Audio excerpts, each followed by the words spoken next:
Hello mga Mima, so ito na ngayon ni-request nyo na gumawa ako ng video tutorial about sa panig dress.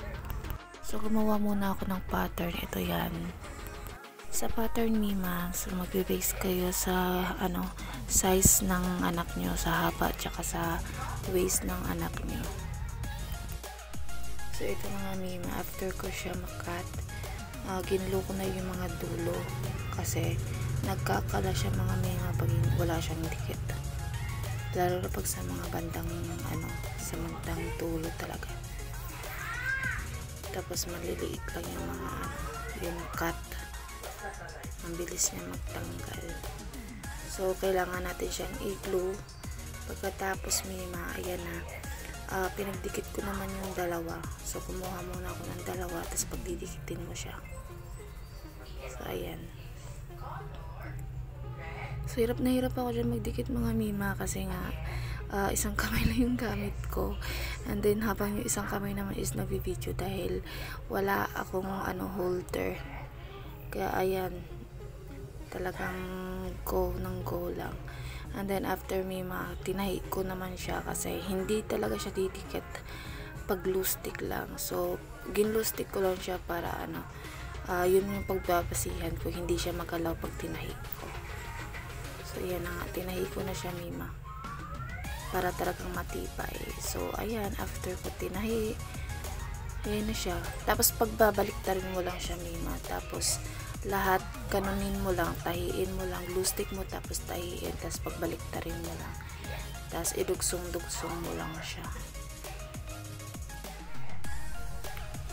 So yun nga Mima, nilagyan ko rin siya ng design. So may lumang gown kasi dito, tapos medyo sira, so tinanggalan ko lang yung ayan niya, parang net ba yan or string ba yan, tapos nilagay ko lang pang design.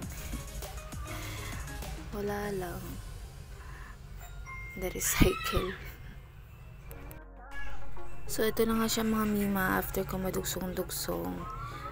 Sa mga nagtatanong paano ko daw gawin yung paalon-alon na skirt, ayan lang. So sana nakuha nyo po. And then ito naman yung top na ginawa ko po. So yung top nga pala Mima is nilagyan ko siya ng tela para hindi makate pag sinuot ng bata. And then ito naman ang ginawa ko is ito yung pattern na Filipiniana sleeve. So ayan, gumawa muna ako ng pattern ng Filipiniana sleeve para madali na lang siya i-cut sa panig. So may mga spaces yan mga Mima. Yung sa bandang taas is yung space niya is 2 inch, tapos dito naman sa bandang baba is 1 inch. Ayan siya. Tapos ayun na siya, kinat ko pala siya mga Mima ng tinupi ko siya para talagang pantay. And then ayan na nga siya, nakapag-cut na ako sa may panig. So ayan na nga Mima. Pagkatapos niya mga Mima is nilagyan ko siya ng tela para hindi rin makate. So yung unang gawa ko kasi is ang nilagay ko lang doon is kartulina, kasi nga lang yun, talagang ginawa, tinry ko lang yun. So itong pangalawa is tela, pero okay naman yun. And then ito na nga siya Mima, yung unang pabilog Mima is kinat ko yun para yun yung pagpapasihan ko ng pagtupi dito sa may ating Filipiniana sleeve. So ayun na nga siya, kung paano tupiin, ganyan lang siya Mima.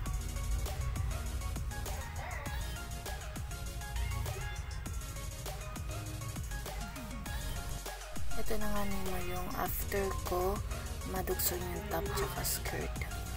Ito naman yung after ko malagyan ng design yung top. So yung mga laces na to mga Mima is sobra lang to sa una kong ginawa.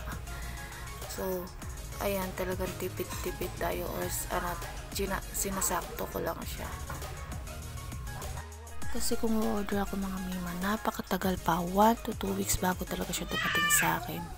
Tapos this week na siya gagamitin, so hindi na talaga siya aabot mga Mima. So ito na nga yung sleeve, nilagyan ko na rin siya ng designs. At ito na nga Mima, minodel na ng anak ko yung ginawa ko.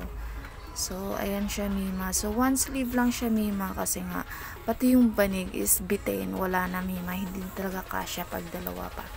So gagawan ko na lang siya ng paraan para maganda pa rin siya tingnan. So Ito na siya mga mima. So, this is not the final look. May mga ilalagay pa ako dyan. At gumawa na rin ako ng headdress mga mima. Thank you mga mima!